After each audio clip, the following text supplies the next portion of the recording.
Us. I'm Maha Yahya. I'm the director of the Malcolm H. Kerr Carnegie Middle East Center in Beirut.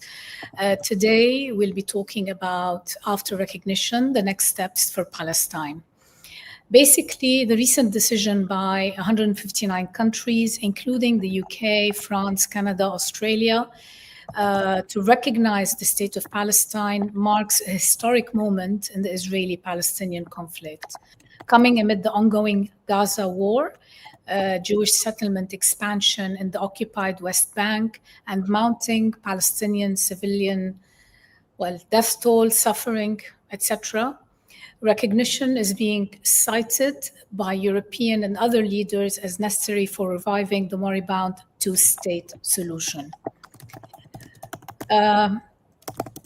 This was welcomed by Palestinians and supported by influential regional actors such as Saudi Arabia and the Arab League. But the move has also sparked fierce opposition from Israel and the sharp rebuke from the United States. It raises urgent questions, including will the growing European and international recognition shift realities on the ground, or is it purely symbolic? Given US opposition, what role, if any, can Arab, Islamic, and European countries play in shaping prospective Palestinian statehood? And how might Palestinians' lives be affected in the short and medium term? Again, in light of the ongoing war in Gaza and its horrific toll on Palestinians in Gaza, which we will also talk about. With me to discuss these issues are four colleagues. Yazid Sayer, Senior Fellow at the Malcolm H. Kerr Carnegie Middle East Center in Beirut. Reem Mumtaz, Editor-in-Chief of Carnegie Europe's blog Strategic Europe. Zaha Hassan, Human Rights Lawyer and Senior Fellow at the Carnegie Endowment for International Peace in Washington. And Hassan Al-Hassan, Senior Fellow for Middle East Policy at IISS, the International Institute for Strategic Studies. Zaha, let me begin with you. Beyond diplomacy, what does recognition really mean in terms of international law? What does it mean for Palestinians? Does it, for example, open new avenues for Palestinians at the UN or in courts? What does this recognition mean today? Thanks so much for that question, Maha. I think that's on the minds of a lot of people. What does this really mean? If we think about it, Palestine has already been established as a state.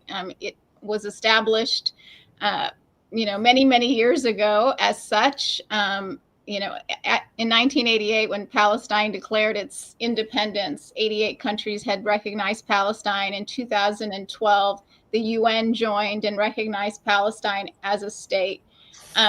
So in some ways, this is just more bilateral recognition establishing that Palestine is a state. It doesn't change that so much.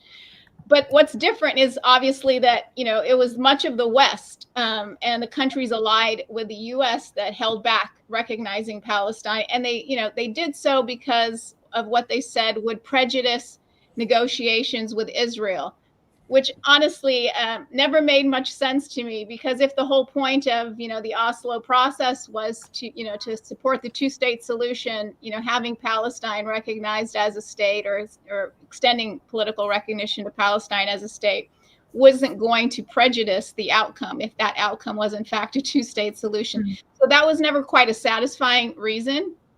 But what's important to me is that, these latest recognitions are from these states that were allied with the U.S. and were holding back, but also because of the fact that they're coming after the ICJ advisory opinion that came down in July 2024, which essentially said that the territorial unit for Palestinian self-determination is Gaza and the West Bank, including East Jerusalem. Mm-hmm. It said that Israel has no legal claim to any part of those territories, and that all states need to support Palestinian self-determination. So that's really the important difference now, is we have established the territory for Palestinian self-determination, and these recognitions are coming after that. But also bilateral recognition is a official commitment by these holdout states to Palestinian sovereignty in a way that wasn't there before, precisely because of this lack of clarity behind, what would be the outcome of the negotiations with Israel. There was many, many a time when I would debate with colleagues, former State Department officials, who would take me to task for using the term occupied Palestinian territory. And I thought that the reason why they opposed that term was because of the word occupy, but in fact, they opposed the word Palestinian between occupied territories. Because they said once Palestinians entered into negotiations with Israel, the issue of who was going to be sovereign over the territories was up for grabs. So I think what's really important now is that question is off the table. That doesn't resolve all the other remaining issues between Israelis and Palestinians, most importantly, the right of return of Palestinian refugees, but it does, close the question of the territory. And there are some tangible benefits of recognition, including beyond the symbolic of raising a flag and calling something an embassy rather than a mission. But it's also the protections that it offers the embassy and the staff under the Privileges and Immunities Convention. And also, the level of relations, the diplomatic relations, trade relations, and other kinds of relations that are opened now for Palestinians. Okay, Hassan, thank you for that, and actually for bringing up this issue of closing the door on the territorial integrity, so to speak, of Palestinian land. Hassan, let me move to you and ask you about reactions from Gulf countries or Arab countries even. What are you hearing? I mean, we've seen many statements, many welcomed this initiative. So what does this actually mean, and what are you hearing? Yeah, I mean, I think, unsurprisingly, there's been an outpouring of Arab and specifically Gulf Arab support for the broadening, growing momentum behind the recognition in Europe, essentially, and in the Western world of Palestinian statehood. I mean, Palestine is already recognized as a state by a majority of countries. It's essentially a question of sort of Western countries moving in that direction as well.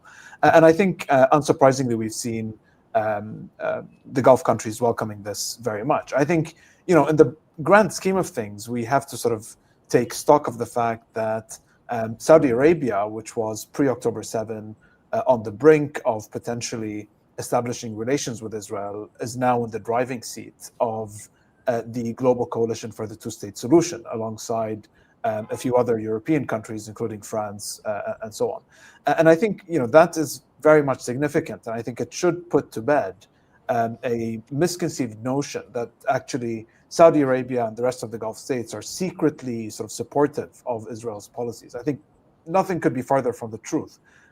But this is a dangerous, I think, notion that continues to persist in, for example, in the Israeli media. You continue to hear it, that in reality, the Gulf states are secretly supportive of what Israel is doing.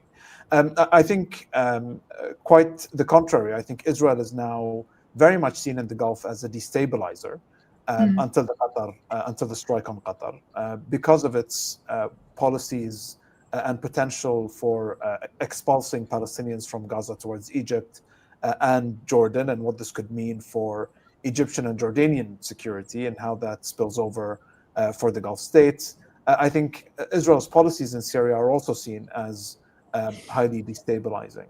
Not to mention the fact that Israel essentially sparked war next door with Iran, which is something that the Arab Gulf states had been wanting to avoid.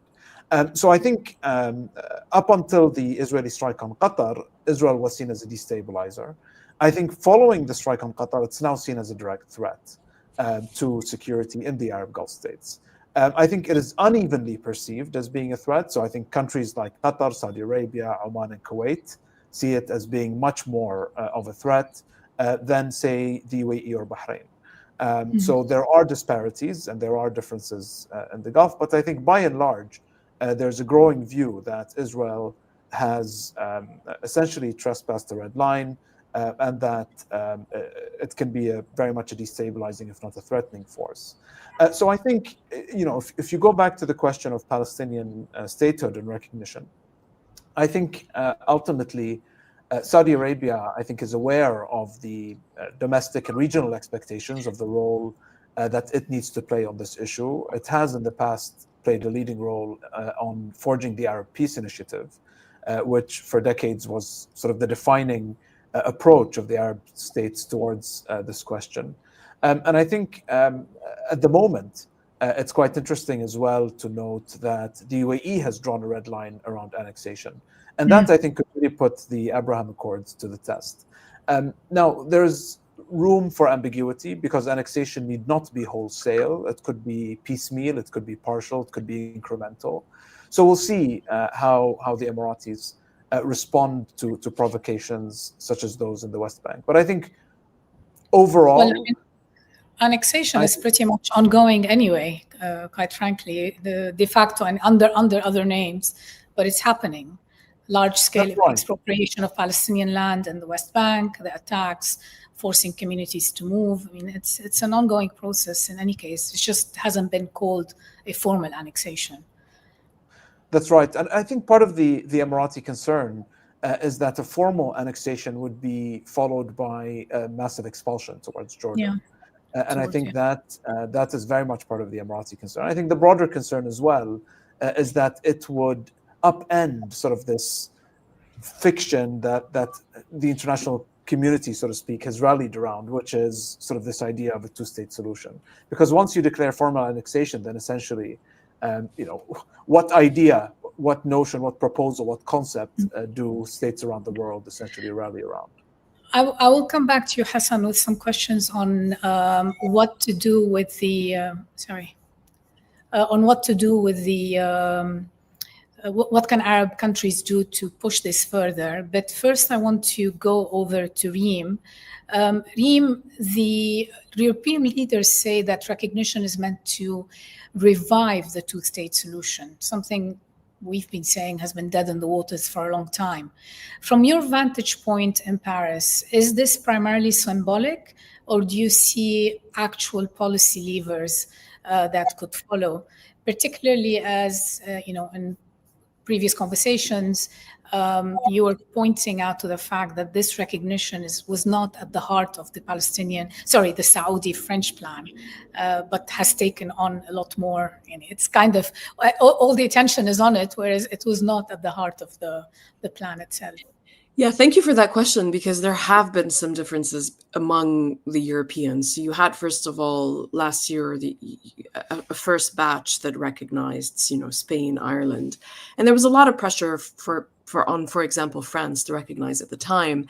And I was really struck by the argument that was given in Paris, which was, from the president on, which was that they didn't want to just recognize for the sake of the symbolism of recognition, and they wanted it to be something much more substantive. And I have to agree, at the time, I kind of rolled my eyes and thought, what can they come up with? And, this just seems like a way not to do it. And actually I think they've proven me wrong, in the sense that they started working with the Arab plan, because at that point, the Arab countries put on the table a plan, one that didn't include parts that really dealt with the disarming of Hamas and also the governance of Gaza once the war started. And that was the thing that the French really focused on. And then ensued about 9 months of very intense negotiations and diplomacy behind the scenes between the French on the one side and the Arabs on the other, obviously led by Saudi Arabia, with an unprecedented, I think, and Hassan will know better than me, involvement by the Saudi diplomacy in this issue in particular. And what happened was, it turned out the recognition by a country like France, but also if it could bring with it G7 countries like the UK, like Canada, and other countries like Australia and other European countries, that had value in the minds of the Arab leaders who were negotiating with them. And so it became leverage. the Europeans, with France in the lead, said, we're ready to recognize, but we need certain things to happen. Recognition became how they bridged that gap, which was to get to the real substance, the disarming of Hamas, governance after a war stopped, reforms of the Palestinian Authority, and basically the deployment of a stabilization force with Arab and Muslim forces to ensure primarily the security and rights and dignity of the Palestinian people, and also to prevent any new attacks from Palestinian territories, Gaza in particular, against Israel, which is groundbreaking. We've never seen Arab countries and even Muslim majority countries like Turkey or Indonesia engaging so much in such depth over the past 9 months with this idea of deploying or supporting a stabilization force into Gaza. So for me, the substance was this idea of, we are going to make sure that, okay, recognition happens, then we make sure that Palestinian lives are actually improved through stopping the war, disarming Hamas, reforming the Palestinian Authority, making sure that there are people there to protect the Palestinians. What was also interesting and unusual on the French side, I would say, not unusual on the Saudi side, is that from the beginning, there was a recognition that there was one thing they couldn't do, and they needed America to do it, and in particular Trump, which was to end the war, which was to get a ceasefire, because they recognized that only America has the kind of leverage that it can impose a ceasefire. And I think today we're at crunch time. Today is D-Day for this thing. There's going to be a meeting in a few hours between the Israeli Prime Minister Netanyahu and the American President Trump at the White House, in which they're supposed to, iron out the last bits and hopefully announce something. It'll be interesting to see whether Trump can get Netanyahu across the line, because the plan is contingent on Israel retreating and withdrawing from Gaza. And we know that Netanyahu's ruling coalition relies very heavily on a coalition of far-right parties that want to resettle, reoccupy Gaza and ethnically cleanse it from the Palestinians. So it's going to be an interesting moment to see if America has finally decided to use its leverage to do this. And I have to say, if America does succeed, it would be in no small part thanks to all of the legwork that was done by Saudi Arabia and France to bring to the table all of these elements that I mentioned. The Indonesian president last week in New York at the UNGA announced that he is ready to deploy 20,000 troops to Gaza. That didn't come out of thin air. That was thanks to the Franco-Saudi diplomacy that has been going on for 9 months, that, by the way, has been, conspued and attacked by American officials for reasons that are still unknown to me. But what's good is that they seem to have taken the useful parts of it and hopefully integrated it. We're going to come back to this meeting and this 21-point plan that we're hearing about. But before we go to this, I want to turn to Yazid to perhaps walk us a bit through what's next. SARFI recognition, what are the next steps that need to be in place to give this recognition some teeth? Thanks, Ma. Well, I guess, we need to divide into two distinct things. The first is where Reem ended, which is getting to a ceasefire in Gaza, ending the slaughter of civilians, ending the use of famine as a weapon of war, and blocking definitively the threat of mass expulsion and ethnic cleansing, at least from Gaza to Egypt. Stopping what has already been termed by the UN and by more than 200 genocide scholars as a genocide, an ongoing genocide in Gaza. Sure. And that is clearly an absolute necessity. And what we have to see is if a ceasefire deal is in fact announced and confirmed, and if it goes into implementation, the critical challenge will be to monitor it and to make sure that it doesn't get, it is not brought down, in particular by Israeli Prime Minister Netanyahu in a few weeks or a few months, as happened with the last ceasefire that the Trump administration brokered at the start of the year, and which then Netanyahu ended unilaterally in March. So it's going to be crucial to maintain the pressure, maintain the diplomatic focus, and maintain the attention of the Trump administration on the ceasefire and on its various provisions and follow-on steps. Now, the next question will be whether the ceasefire fails entirely from the start, or fails halfway through, or doesn't happen at all. In all cases, the big question is, all right, so we get a ceasefire in Gaza. That's huge.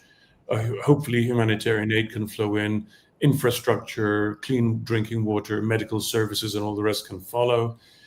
But the question is, of course, and that's at the heart of both the Arab peace plan that was developed a few months ago and presumably the new 21-point plan that may be announced by US President Trump, is about the future. How do we move to establishing stable governance in Gaza? Who is actually going to be in control of Gaza, whether in the next few months or in the next few years, and so on. And so we go back to the question that we started with, which is a Palestinian state is being recognized. Its borders need to be confirmed. Its control, its sovereign control over its territory and natural resources and its external borders, its economy, etc., have to be asserted and helped by the international community. What does all that look like? But more specifically here, in answer to your question, is what are countries like France, United Kingdom, what will the UN do, and Arab countries led by Saudi Arabia and others, what are they going to do to make sure that we move from a ceasefire to those follow-on steps? Would that look like working to include the State of Palestine as a full member of the United Nations? What else could be done by these countries, whether collectively through the European Union or individually at the national level, as a British policy or French policy or other, to ensure that the incentive structure for Israel shifts, that there's a cost to pay for continuing settlement in the occupied territories, for moves that, as you mentioned, Maha, at the start of this panel, amount to de facto annexation of the West Bank and of East Jerusalem. So we have to have our eyes on all these things and on concrete measures that all states need to start implementing day after day in order to ensure that both the people of Israel and the people of Palestine have some sort of vista for the future. Reem, can I just come back to you very quickly before we move to this 21-point plan that is now being discussed? I mean, we saw kind of a visceral American rejection of the proposed to state the recognition, but now there's this 21-point plan that is floating. We'll get to that in a second, but I just wanted to ask you, what is Europe ready to do to also nudge Israel towards stopping the war in Gaza, but also towards moving into a more constructive dialogue, if you like, given the realities on the ground in Israel itself? So it's interesting because it depends what standard we apply, right? If we apply EU standard, which is notoriously slow, then you can say that there's been very big shifts over the past few months. If you apply non-EU standards, like any other power, then the shift has been quite slow, right? And kind of disconnected or not at the level of, not proportionate to what we're seeing on the ground, which is ethnic cleansing at the very least, very explicitly in the statements by, sitting ministers in the Israeli government, and de facto annexation of the West Bank. And I have to say, one of the sort of reasons why France moved so much on this issue is because they really felt like we are at the end of a race against time between complete annexation, which means a Palestinian state will never exist, and trying to create at least a legal fact on the ground, which is the Palestinian state recognition. And that was important, in addition to, the horrors that are happening in Gaza, that have been, weighing on them. So on the European level, we are now explicitly, the Commission now has put on the table the question of suspending at least parts of the EU-Israel Association Agreement, and parts of the trade, like the parts that relate to trade. That's very important because the EU is Israel's biggest trading partner. And that will have a real impact on Israel's economy, which has actually struggled because of this war, even though it has also continued, to benefit from American support. But this would be a big blow. It also includes suspending all scientific cooperation, all research cooperation, things that are actually important to, again, the Israeli economy. And now these things are put on the table by the Commission. They're not put on the table by, let's say, EU member states that are seen as quote unquote pro-Palestinian, whether it's, Spain or Ireland, and perhaps not taken as seriously. And what has been very interesting is the move from Italy. Italy started very much against anything within that realm. And now we're seeing Prime Minister Meloni saying, we need to look at this. We need to think about this. And a vast majority of her population in Italy, more than 70% of Italians support the suspension of the EU-Israel Association Agreement, which is a huge shift. The one thing that isn't shifting, of course, is Germany. Germany's official stance. So they have shifted on providing weapons because Germany, like the United States, have continued providing offensive. I mean, I always laugh at like the defensive offensive distinction, but for the sake of their argument, they have continued to provide offensive weapons that have been used in the war in Gaza. And Chancellor Merz last week or 2 weeks ago announced that they would stop doing that. That's a big move from Germany, but they're not yet on the line of suspending that association agreement. And in the EU, they need consensus. But you can see that the tide is shifting, and it is because of just the magnitude of the crimes being committed in Gaza today, and this fear of being complicit at the end of the day, and of having failed to uphold international law and international humanitarian law. I mean, you could contend that it's already too late, but I'm just telling you the way they're looking at it. We've already also saw over, I think last week, more than 100,000 people marched in Berlin against the conflict in Gaza, against the war on Gaza and on Gazans. So there is a shift in public opinion. There's a shift, actually, we're also seeing in terms of boycotting the walkout when Prime Minister Netanyahu was speaking at the UN. So I concur with you that the tide is turning more than in more places and beyond the EU in a significant way. Zaha, let me turn to you now with the 21-point plan. As Reem pointed out, there's going to be a meeting in a few hours. We've been hearing and reading about this 21-point plan. What can you tell us, and what do you see? Yeah, sure. I just wanted to add a point onto Reem's intervention. I think it's also very significant that we see Italy, along with Spain, sending out Navy vessels to protect, this humanitarian flotilla of more than 50 countries that have sent aid to Gaza. I mean, that to me is huge. To send one's military out to protect a humanitarian convoy is something. So, we have to wait and see what more comes, but that's something we should note. Before I get into the plan, in my mind, there are three things that we need to keep an eye on in terms of the Palestinian national movement, its aspirations for a state. One of them is the ability for Palestinians to stay on their land. Israel needs to take the land. It wants to take the land. In order to take the land, it needs to disrupt institutions and international law that protect those rights. And we're starting to see, we've seen for the last decades, but especially in the last couple of years, Israel taking the land and the dismantling of these institutions and the undermining of international law. But the final thing that needs to happen is also a destruction of Palestinian national institutions. And that's in progress as well as we speak. And so this 21-point plan to me is very interesting because of what it says on those points. just, this has not been revealed to us. I mean, I'm basing my comments on some of the reportage, but what we do understand from that reporting is that, it calls for an end of the war, which is, as Yazid mentioned, absolutely the priority is to end the killing and the release of the captives. That's immediately. There should be no forced displacement of Palestinians, and those that have been displaced have the right to return.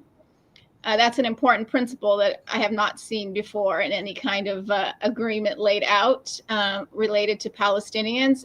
There's also mention of a future Palestinian state, taking steps towards that.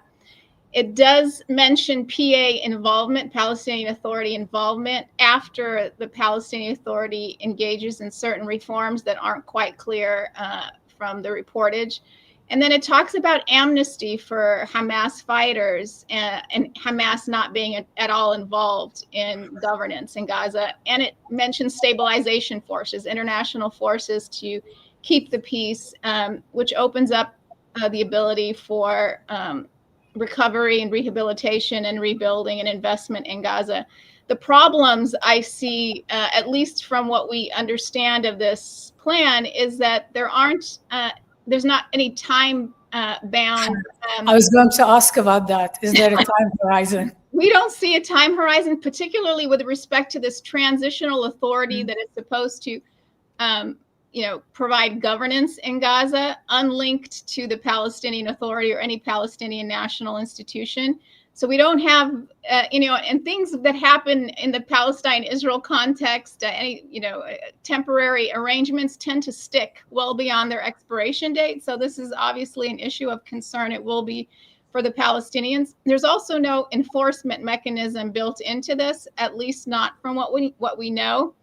There's also discussion of de-radicalization of, Palestinians, and it also talks about inside Israel, but it's the de-radicalization through interfaith dialogue, as if the conflict is really about misunderstandings between Muslims and Jews, or Muslims and Christians and Jews. So, it misframes what's taking place on the ground. And then it does mention a technocratic government of Palestinians, but again, it's not linked to the Palestinian Authority. So I think there's a number of issues in the Trump 21-point plan that are interesting and could be the basis for, building out an end of war. But there's also going to be a lot of pushback from both Israel and the Palestinians. Okay. Hassan, let me turn to you maybe for Gulf country reactions to this 21-point plan. We've heard some positive comments from the UAE, but also from Jordan and others. And I'm going to tag on a question that just came through the chat by Aziz Al-Ghassian, who's saying the Abraham Accords are still intact and tacit relations between Israel and respective Gulf states still continue. What kind of signal do you think that sends the current Israeli government? Yeah, well, thank you very much. So I think I think the Gulf states and the Arab states have, I would explain their positivity vis-a-vis the 21-point plan as being driven by the fact that they're, I think, fixated on putting an end to the war as quickly as possible. I think that is the main driving force, is that this at least potentially has some chance of delivering a ceasefire quickly and ending the ongoing genocidal war that Israel is waging in Gaza.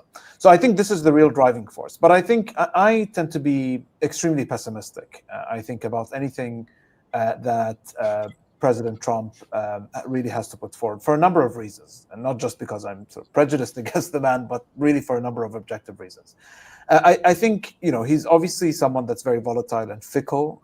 He's made multiple U-turns on previous plans and so on and so forth. So I think there's a real credibility problem here on the part of the Trump administration. How seriously can we take a U.S. commitment to act as a sponsor for this kind of deal? Now, if you dig into the details, which Zaha has already done to some extent, but I think there are other highly disconcerting details that we need to I think look at quite closely. The deal, the plan as it has been leaked by, say, the Times of Israel, for example, because we haven't seen the full official text, it doesn't really necessarily foresee a full and comprehensive ceasefire for the so-called plan to go into motion. So if you look at point 17, for example, it totally foresees that if Hamas does not accept the plan, that you can have sort of the plan roll out in areas and zones that are essentially controlled by the Israeli military. And at the same time, the Israeli military can be fighting Hamas in the areas that it doesn't fully control. So in effect, the Trump plan doesn't even necessarily necessitate a full and complete ceasefire for things like the stabilization force, the transitional authority, the so-called humanitarian operations to go into effect. So as a matter of fact, the plan doesn't even necessarily bring about a full and comprehensive ceasefire. It's obviously very vague on the question of the Israeli withdrawal. It doesn't foresee a full and immediate Israeli withdrawal. It is really, I think, putting on paper some of the most extreme, views and preferences within the Israeli political landscape, and essentially sort of, under a US letterhead, where essentially Hamas would totally surrender, give over all of the hostages in exchange for really virtually very few guarantees. I think this is potentially a trap that I think the Arab states have to really be quite careful in the way that they proceed, because it sets very dangerous principles and very dangerous precedents. It could be a way of delinking Gaza from the West Bank, because essentially it foresees a transitional authority that does not report to the PA. It actually doesn't even foresee a role for the PA until the PA completes its reform. So I think the Arab states could really be rubber stamping here a very dangerous precedent of delinking Gaza from the West Bank, of essentially excluding the Palestinian Authority, of essentially rubber stamping a forever Israeli war in Gaza. That is guaranteed by this idea that Hamas doesn't even need to accept this deal, that Israel could operate militarily even as provisions of this deal are ongoing. So I think it is potentially a trap that we could be walking into inadvertently out of the I think noble desire to bring a quick end to the conflict, whereby sort of driven by that motivation, we end up rubber stamping I think a very dangerous set of precedents and principles. My guess, and I think this has been the broad trajectory of Israel's conduct in Gaza, is that Netanyahu is giving Trump and the international community the runaround. We're here discussing the details of something, and something highly theoretical and so on. Whereas I think, I highly doubt that Netanyahu and his extremist allies are going to give up on what they see as the historical opportunity to liquidate the Palestinian question once and for all through genocide, annexation, and mass expulsion. So I think they're giving essentially Trump the runaround, trying to buy time and alleviate the pressure, whereas the broad trajectory is very clear. It's towards a final resolution of the Palestinian question. Okay, we'll come back to the issue of borders, by the way, at the end maybe. But Hassan, could you maybe respond to Aziz's question on the Abraham Accords before I move to Reem and get her take on that? Yeah, sorry, apologies for that. So yes, I think that the Gulf states are not of a single view on what their preferences and red lines are. And it's not just simply a question of the Abraham Accords countries versus the non-Abraham Accords countries. Now, even within the Abraham Accords countries, there isn't a consensus on where the red lines are. So for example, the UAE has, as we said, sort of put down a red line on annexation. Bahrain, Morocco haven't necessarily expressed themselves on this issue. So we could end up, I think, with a situation where you have some Abraham Accords countries that are still fully on board, others that put their relations with Israel on hold. Now, the question is, I think it is obviously in part a moral question, the question of what is the right thing to do, but it's also, I think, a question of tactic and statecraft. At what point because ultimately the Abraham Accords are a lever. They're a tool like any other tool, like sanctions, like diplomatic pressure, and so on. At what point do you try and use that tool to generate the greatest effect? I think the UAE has sort of seen the shifting of the tide with the growing momentum around recognition. It sees, I think, now Israel as being more isolated than ever. And I think it has sort of tactically decided to use this lever now, because I think it probably realizes that Israel is now more sensitive to losing the Abraham Accords than it would have been had it not been under the same amount of international pressure. So I think there's a question of tactics and statecraft, and it's a question of how do you use that tool most effectively to try and prevent something like the annexation of the West Bank. Thanks, Hassan. Reem, let me turn to you. Do you concur with Hassan's reading of the 21-point plan? And I'll tag on a question that's come from the audience from Anthony Valiant, who's asking, how does the 21-point plan support Palestinian self-determination? How does it support the two-state solution on the 1967 borders on the basis of ICJ and UN resolutions? Maybe I'll start by answering that question, which is, and it goes to the question you were hinting at, which is that unfortunately in none of the plans, whether by the Arabs, by the Franco-Saudis, by the Trump administration, do we go into the details of borders, and which is a main component of a state, and that is a real issue, especially given the state of expansion of settlements in the West Bank right now. So that's going to become a real problem. I think the choice that is being made right now by all diplomats, whether they're Arab, whether they're French, whether they're Americans, is that they're trying to focus on just getting a ceasefire, stopping the war, getting humanitarian aid in, which has eluded everyone for 2-3 years, for reasons, for 2 years almost, for reasons that some can say that America could have ended this ages ago, given that it has all this leverage, but neither the Biden administration nor the Trump administration have made that choice, which brings me to the 21-point plan. What I'm going to be looking for today and in the weeks that are coming is what kind of leverage is the Trump administration actually going to put and use in the balance? Because we keep hearing these leaks that, everyone around Trump in particular, but also his special envoy, Steve Witkoff, his son-in-law and former special envoy, Jared Kushner, are really fed up with Netanyahu in particular and really frustrated. But what does that translate to? If America doesn't actually suspend deliveries of weapons that enable this war to go on, because Israel actually doesn't have the weapons to go on without American continuous supplies for more than 4 days, by the way, there's an issue there. There's an issue of accountability. There's an issue of being serious about enforcing the ceasefire. So as Yazid was saying, we have to look at the enforcement mechanism that is going to come with it. And I share Hassan's skepticism in the sense that so far we have seen that the US, but also other countries, are really loath to put any kind of accountability on the Israeli side. And there's a lot of accountability that is put on Hamas for good reason. October 7th was a terrorist attack and was terrible. But what has been done in the name of October 7th is, many, exponentially has basically killed exponentially more people. And we have to take that into consideration. So that's the first problem.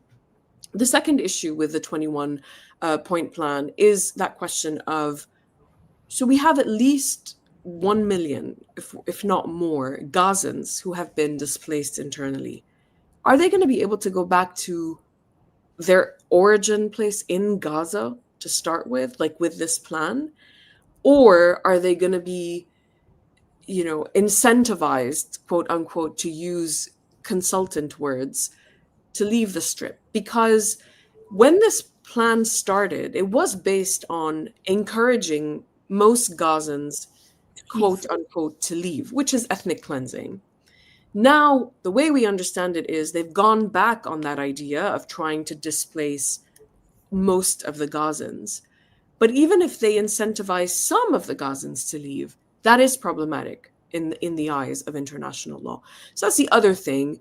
There is just one time-bound thing, which is 48 hours after the Israeli government supposedly accepts this deal publicly, Hamas is supposed to release all of the Israeli hostages that it holds. And while, these hostages have been held way too long and should have been released, or not even taken from the beginning, there is a problem with the fact that the only time-bound part applies to Hamas, and there is no time-bound commitment to the Israeli withdrawal. We also don't have, details on what the withdrawal looks like. Are they going to withdraw from the Philadelphia corridor, for example, which is very important for Egypt? Are they withdrawing from having already cinded and split the Gaza Strip into two parts, where they control every single part of Gazan life, where AI is used for mass surveillance? Are they going to continue having command and control of the military field in Gaza and be able to decide any day of the week that there is a target that is worth 20 times more civilian collateral damage, as the word is? All of these questions are important because the Arab and Muslim countries that would deploy or support a stabilization force from the beginning have been saying they cannot do that if Israel retains command and control of the Strip for obvious reasons, and that they want an American general to be in command. So we have to also look at that. Is America willing to just appoint one general to be to be oversight and actually be the accountability mechanism? And I will end on this, a place that all of us here know well, which is Lebanon. There has been a ceasefire, right, that went into place. It is very one-sided because the Lebanese side has fully respected the ceasefire. The Israeli side has absolutely not. And there has been no accountability, even though there is this oversight mechanism that is supposed to be co-led by a French and an American general. And there hasn't been any accountability. Israel has bombed to its heart's content whenever it wants Lebanon by just saying we're targeting a terrorist target. So these issues need to be resolved. So even if there is like a big deal announcement today, the devil is always in the details, especially here. I couldn't agree with you more, Reem. Yazid, let me turn to you maybe with, if you want to make any comments on what already has been said on the plan, but also I want to ask you a little bit about Israeli politics. I mean, Israel has responded with fierce opposition. Do you think this moment could harden Israeli politics further, or does it risk backfiring and creating cracks in Israel's current opposition?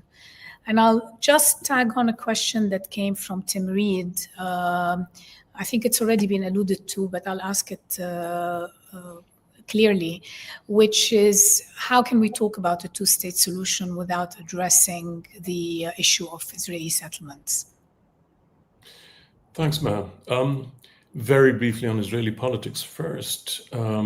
My sense is that Israel of today is radically different than the Israel that was established in 1948. The political understandings that applied between the Labour Party, the revisionist Likud Party, the Mizrahim and others, upon which sort of official and unspoken rules of political behavior were established and held for the next 70 years or so, that Israel is gone. And one of the biggest problems today is not simply the radicalization or polarization of the Israeli Jewish public, but also, in effect, that what passes as the opposition in Israel, I think, doesn't have a focus and it isn't able to challenge what the far right is doing in Israel, even though the far right is a minority, but the far right acts in assertive, aggressive, even transgressive ways that polarize and change the nature of politics, not simply for Palestinians, but also, I think, internally within Israel. So, and Israel in that sense is no different than what has happened in the United States in terms of a fundamental, shift in politics, which is becoming more violent, more polarized, and this is a worldwide phenomenon. So I think we have to remember where the world is going when we think about what Israel is doing. And I suspect that Netanyahu's calculation is very much about what he can get away with in terms of US politics, both at the administration's official level, but also in terms of his mobilizing within Congress or the Senate and within Trump's own party to try and leverage the president and leverage US foreign policy. But he's also, of course, got his eye on other countries, whether it's Hungary or, the rising far right in various parts of Europe, or, Hindu nationalism in India. I think he sees himself as part of that general march of history, if you like, and that if he manages to sort of delay things and maneuver, sort of history will work in his favor. Coming back to what I want to very much come back to what Hassan and Reem said. It's clear there are two big dangers, I think, or risks with the ceasefire plan that may hopefully go forward, just because we have to stop the horrific massacre and famine and so on in Gaza, and try and block Israeli annexation of the West Bank and East Jerusalem, with all that means for the security of neighboring countries of Egypt and Jordan, and then from there on for Syria, Lebanon, but also, of course, the Gulf. So one major risk is that the ceasefire setup, the framework, will end up as simply something that acts as a sand trap. It deflects and diffuses the wave of global condemnation of Israeli behavior, of this far-right government's behavior, and its rhetoric and so on, and moves everything into a framework where only the US and Israel, in effect, are the arbitrators who determine whether the ceasefire is being implemented correctly by Hamas or the Palestinians. When things change, as Reem was pointing out, there's no time-bound element.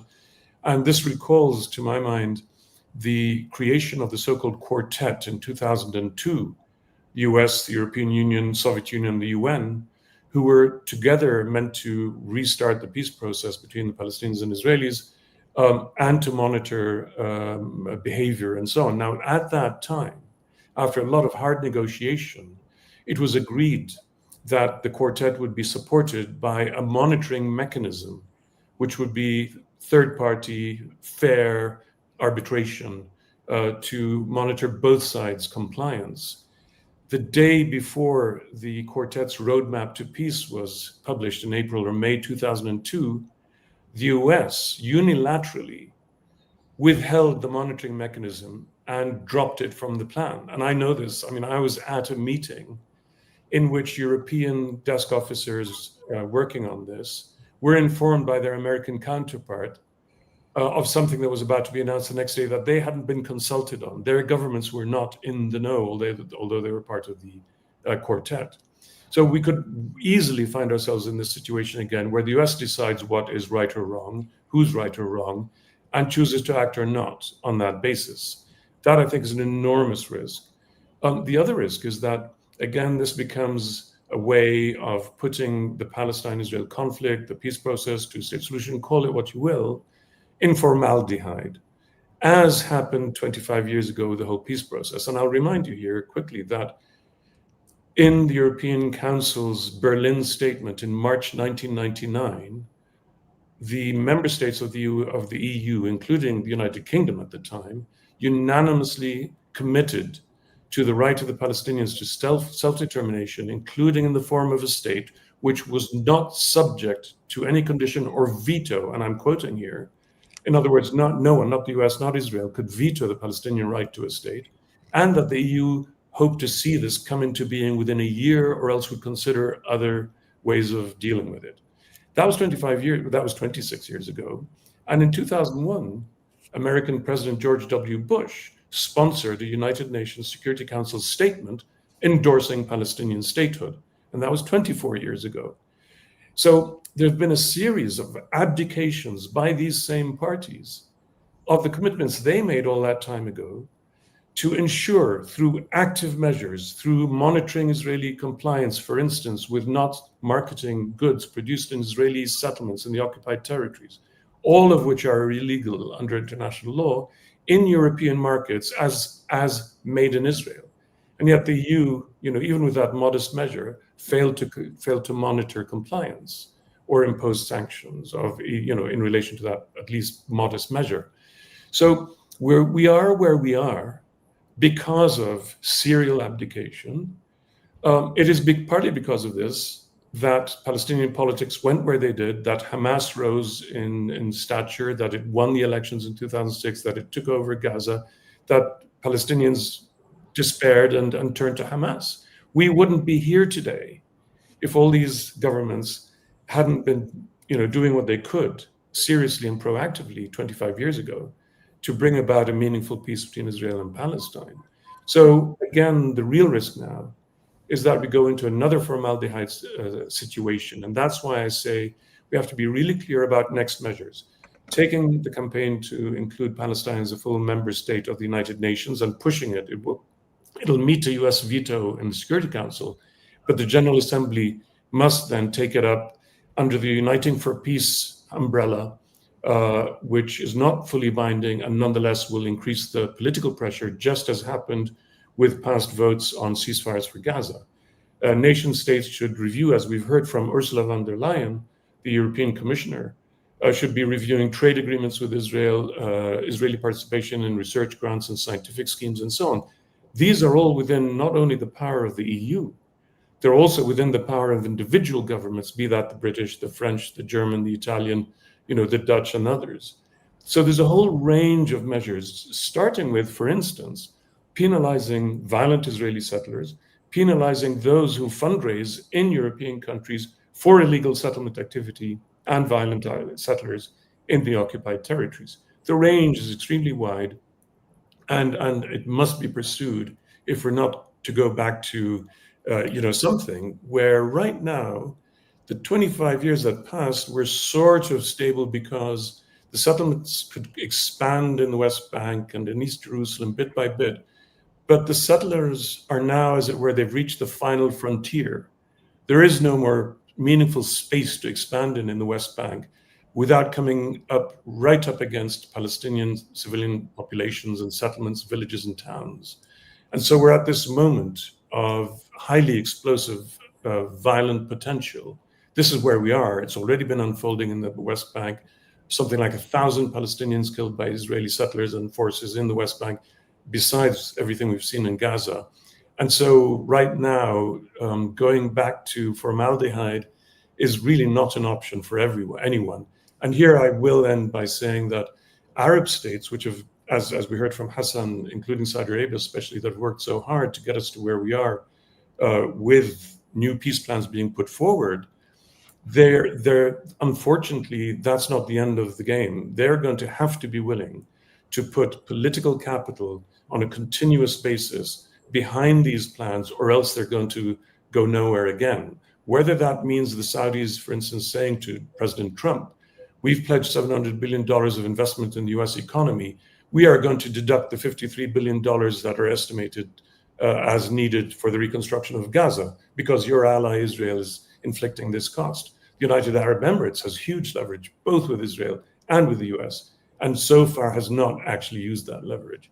So, we have to see more of this and be ready for this, or else we're just all going to go back to square one, and in fact, minus 15 or minus 25 from square one.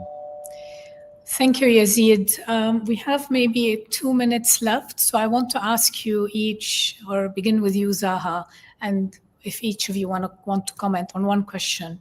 What does this mean today for Palestinians on the ground? So, Zaha.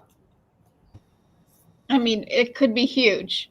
What it could mean for Palestinians in Gaza who have been waiting for months to see the end of the slaughter, who want to see an opening of the borders, to have access to food and water and medicine and the ability to travel for healthcare. I mean, it's a huge deal. So this could be the beginning of that, or it may not be at all.